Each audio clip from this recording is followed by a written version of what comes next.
Sir আপনি কি চুল কাটাতে চান তাহলে আপনার কার্ডটি দেন। দূর বেটা, কিসের কাট? আমার কোনো কাট লাগে না। বন্ধু একটা মুরগি গেছে, ওকে একটু বুঝিয়ে দে না। ঠিক আছে বন্ধু, তুই কোনো টেনশন নিস না। স্যার আসেন, আপনার জন্য সব সার্ভিস খোলা আছে। কিসের সার্ভিস? তোমাদের তো এসি বন্ধ দেখা যায়। কোনো টেনশন নিও না স্যার, আমি এসে ছেড়ে দেবো। আপনি এখান থেকে কার কাছ থেকে সার্ভিস নেবে সেটা বলেন। আমাদের এখানে দক্ষ এবং অভিজ্ঞ কারিগর দ্বারা কাজ করানো হয়। এই দেখেন, এই কারিগর আমাদের স্পেশাল সার্ভিস দেয় এবং তার কাছ থেকে কাজ করালে একদম ফ্রি। ঠিক আছে, আমি তাহলে ওনার কাছ থেকেই কাজ করাবো। স্যার চলুন তাহলে, আমি তো আপনার জন্য অপেক্ষা করতেছি। সরি স্যার, ভুলে মিস্টেক হয়ে গেছে, কিভাবে চুল কাটবো? আরে সেটা আমাকে বলে দেওয়া লাগবে নাকি?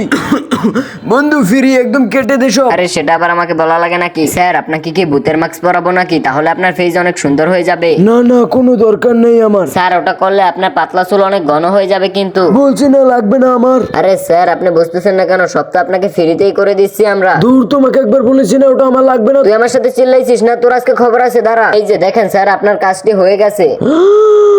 কিরে বেটা, কেমন লাগলো আমার হাতের ফ্রি কাজ? এই তুই আমার সাথে এরকম করলি কেন? দাঁড়া, তোকে আমি মজা দেখাবো। এই দাঁড়া দাঁড়া, কোথায় যাচ্ছিস? টাকা দিয়ে যা বেটা।